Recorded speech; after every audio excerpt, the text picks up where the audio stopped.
dipastikan waktu yang bergulir adalah bernilai kebaikan semuanya. Apa itu kebaikan Bapak Ibu? Menolong orang tua, itu kebaikan itu. Ibu-ibu memasak untuk anak, memasak untuk suami, itu amalan solihat Bapak Ibu, amal baik itu. Ada orang sakit, kita berkunjung kepada orang yang sakit, melihat orang sakit Bapak Ibu, itu nggak merugi kita tuh, termasuk orang kecuali kita. Ada orang mengundang awak, datang Bapak Ibu. Kalau ada orang mengundang awak tidak datang, termasuk orang merugi Bapak Ibu. Karena ketika awak tidak menyahut undangan itu, ketika itu Allah salah. Orang mau undang itu boleh undang awak, boleh tidak. Tapi kalau awak yang diundang wajib datang. Kalau tidak datang, diinfo Anda datang, sama datang doa kurang sehat. Jadi pastikan waktu yang awak lewati bernilai kebaikan. Sabbihisma rabbikal a'la alladzi khalaqa fasawwa. A'udzubillahi minasyaitonir rajim. Bismillahirrahmanirrahim. Alhamdulillahirabbil alamin. Asyhadu an la ilaha illallah wa asyhadu anna Muhammadan abduhu wa rasuluhu la nabiyya ba'da. Allahumma salli ala sayyidina Muhammad wa ala ali sayyidina Muhammad. Ibadallah, ittaqullah haqqa tuqatih wa la tamutunna illa wa antum muslimun. Wa qala ta'ala fi kitabil karim, a'udzu billahi minasy syaithanir rajim. Bismillahirrahmanirrahim. Wal 'asr innal insana lafi khusrin. Shadaqallahul azim. Bapak-bapak, ibu-ibu yang sangat kami muliakan dan anak-anak kami yang kami banggakan, alhamdulillah Bapak Ibu, kita bersyukur kepada Allah kembali dengan izin dan rahmat Allah kita mampu hadir di masjid ini.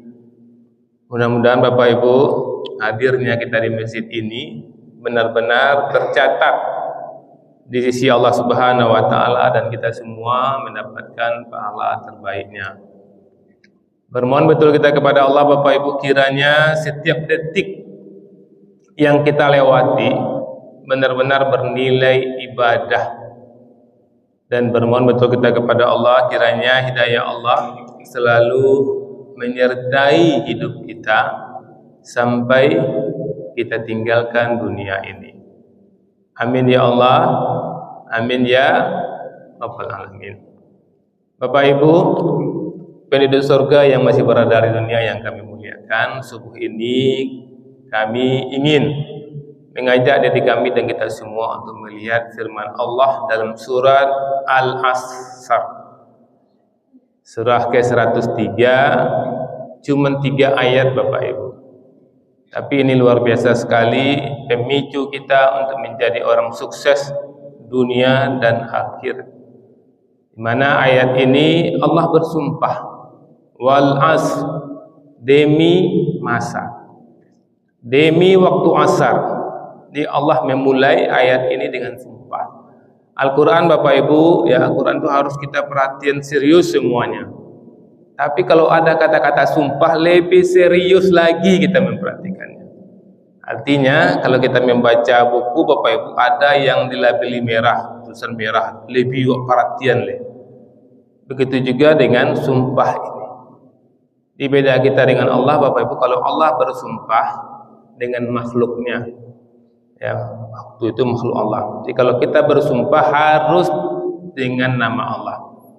Berdosa kita kalau bersumpah tidak dengan nama Allah. Demi langit itu berdosa, tidak boleh.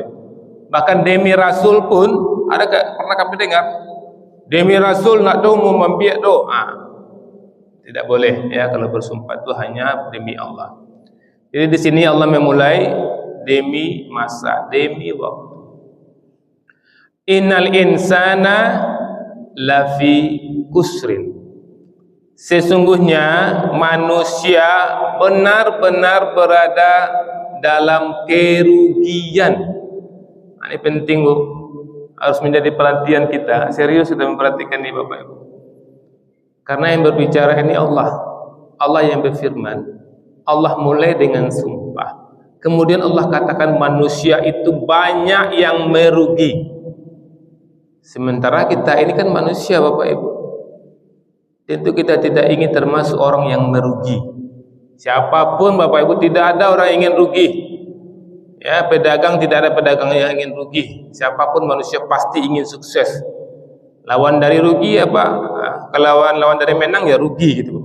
Rugi, celaka, pasti tidak mau kita. Maka Allah ingatkan kita di sini bahwa banyak manusia yang merugi. Allah informasikan di ayat berikutnya Bapak Ibu, dan inilah yang harus menjadi perhatian khusus bagi kita agar kita tidak masuk orang yang merugi itu. Ilal ladzina amanu, yang tidak merugi itu kecuali orang-orang yang beriman. Oke Bapak Ibu yang mari pastikan kita semua adalah orang-orang yang beriman. Apa itu iman Bapak Ibu? Yang tidak merugi itu orang yang yakin jo Allah. Yang tidak merugi itu orang yakin jo pahala. Orang yang tidak rugi itu orang yang yakin jo neraka, yang yakin jo surga, yang yakin jo hari kiamat. Kan orang beriman Bapak Ibu. Dan keyakinannya keyakinan yang hakul yakin. Yakin sabana yakin. Pasti tidak merugi. Makanya Bapak Ibu, poin pertama yang harus kita tekankan dalam diri kita agar tidak merugi, pastikan kita adalah orang yang beriman. Ini selaras dengan apa yang disampaikan oleh orang tua kita tadi malam. Kajian wirid Selasa kita, qad aflahal mu'minun. Pasti beruntung orang yang beriman. Dan beliau orang tua kita sudah jabarkan kemarin ciri-cirinya. Salah satunya itulah lahwi mu'ridun, orang yang menghindari hal-hal yang tidak bermanfaat. Orang beriman itu seperti itu. Jadi poin pertama, ingat Bapak Ibu, kita tidak akan merugi kalau kita orang yang beriman. Orang beriman seperti apa yang Allah gambarkan? Wa amilus sholihat, yaitu orang-orang yang menggunakan waktunya untuk mengerjakan kebajikan. Perhatikan Bapak Ibu ya, karena awal-awal Allah bersumpah dengan waktu. Artinya banyak orang merugi karena waktu ini. Yang tidak merugi dengan waktu itu apabila seluruh waktu itu bernilai kebajikan.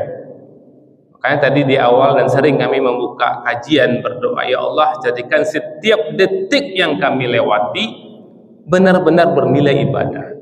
Maka yang tidak merugi itu Bapak Ibu, dipastikan waktu yang bergulir adalah bernilai kebaikan semuanya. Apa itu kebaikan Bapak Ibu? Menolong orang tua, itu kebaikan itu. Ibu-ibu memasak untuk anak, memasak untuk suami, itu amal-amalan solihat itu Bapak Ibu, amal baik itu. Ada orang sakit, kita berkunjung kepada orang yang sakit, melihat orang sakit itu Bapak Ibu, itu enggak merugi kita tuh, termasuk orang kecuali kita. Ada orang mengundang awak, datang Bapak Ibu.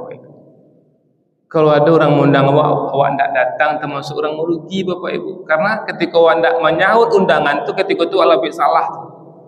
Orang mau undang itu boleh undang awak, boleh tidak. Tapi kalau awak yang diundang wajib datang. Kalau tidak datang, diinfo Anda datang, sama datang doa kurang sehat. Jadi pastikan waktu yang awak lewati bernilai kebaikan. Kan pernah kami sampaikan di sini Bapak Ibu, ya, ketika Rasulullah kumpul-kumpul seperti ini kan. Pas kalau tidak salah itu di hari Senin atau di hari Kamisnya, di Rasulullah berkata kepada sahabat, siapa di antara sahabat-sahabat semua yang hari ini berpuasa sunnah? Mengangkatlah sebagian dari jemaah. Abu Bakar satu mengangkat tangan ketika itu. Kemudian ditanya di Rasulullah, siapa kalau sore hari ini kalau Rasulullah tanya, siapa yang hari ini yang melihat orang sakit, menjenguk orang sakit? Berapa orang tinggal lagi yang angkat tangan? Abu Bakar tetap angkat tangan leceh. Siapa yang hari ini, kata Rasulullah, yang memberi makan fakir miskin? Tidak banyak mengangkat tangan. Abu Bakar tetap mengangkat tangan Bapak Ibu. Saya Rasulullah, hari ini saya memberi makan fakir miskin. Siapa yang hari ini yang mengantar jenazah ke kuburan? Abu Bakar angkat tanganlah.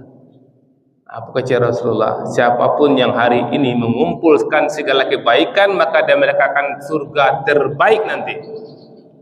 Makanya Bapak Ibu, hadis ini ada para ulama yang mengamalkan, yang berupaya dalam satu hari itu dia mengamalkan ini.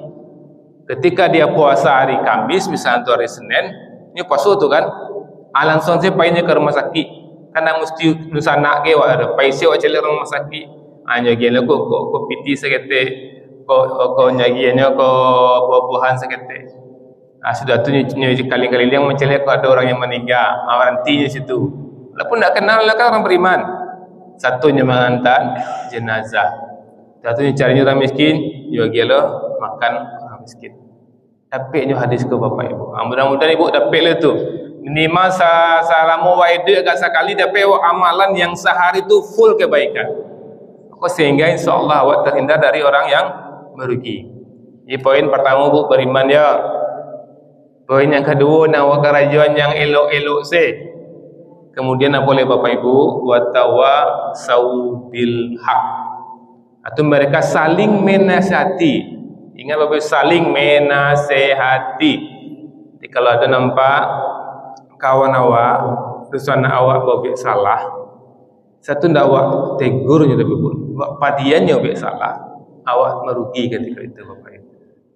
Banyak kita perhatikan orang tidak mau lagi membiarkan Bapak Ibu. Kalian ndak nak awak tu. Nampak anak cabut, ya kan, anak nongkrong-nongkrong, nampak anak pacaran, nampak anak-anak merokok, ini padian sih Bapak Ibu. Orang yang mempadian itu termasuk orang merugi.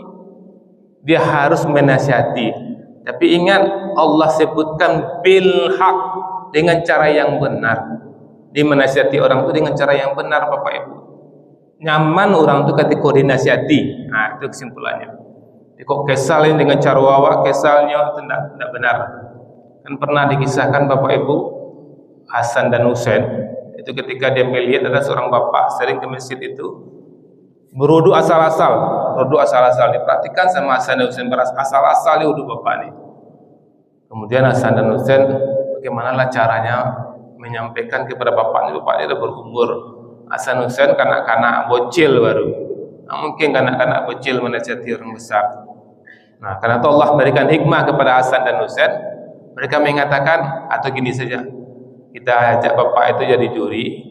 Pak, mau jadi juri Pak, kami bertanding berdua, di antara kami berdua ini mana yang lebih bagus wudunya. Oke, kata bapak, kan? Bapak yang berlepotan wudunya ini, asal-asal wudu bapak ini, disuruh Hasan Husain untuk menjadi juri. Nah, inilah Hasan Husain berwudu berdua dengan betul-betul benar, dengan doanya sampai selesai. Itu kata bapak itu luar biasa, kedua-duanya hebat kata bapak itu. Kemudian besok dia perhatikan sama Hasan Husain, bapak ini berwudu sudah benar dia berwudu, sama seperti Hasan Husain mempraktekkan wudu di depan bapak itu. Ini bagian dari cara yang benar.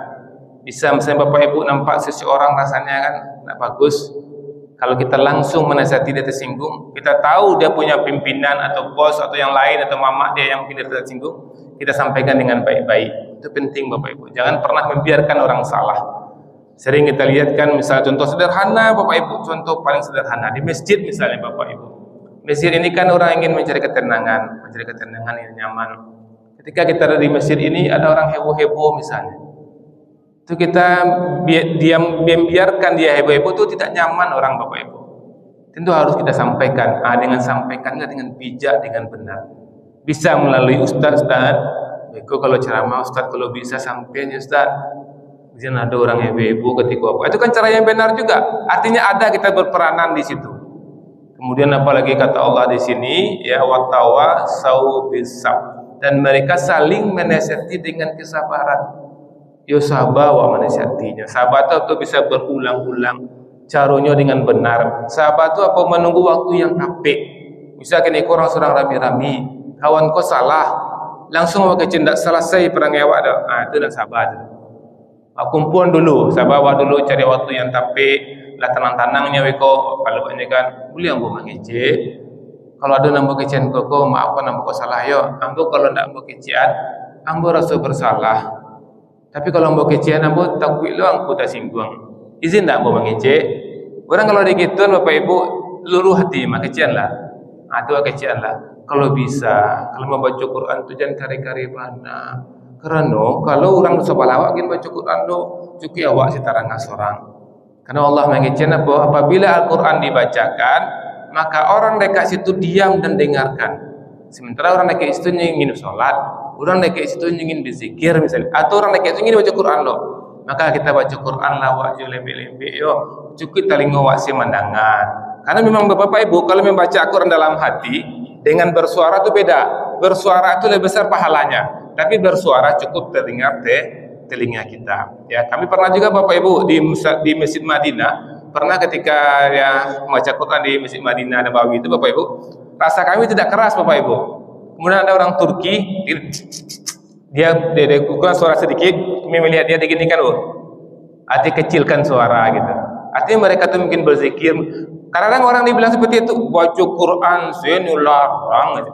Bukan melarang baca Quran, bacalah Quran tapi jangan keras-keras terganggu saudara-saudara kita yang lain. Itulah Bapak Ibu ya, kita berharap betul setiap waktu yang kita lewati yang bernilai, ada nilai keimanan di situ, ada nilai kebaikan di situ, ada saling nasihat menasihati, kita siap menasihati orang, siap pula dinasihati. Jangan kita menasihati siap, dinasihati tidak siap. Siapapun yang tidak siap dinasihati, berarti saat itu dia sedang menjadi orang yang merugi.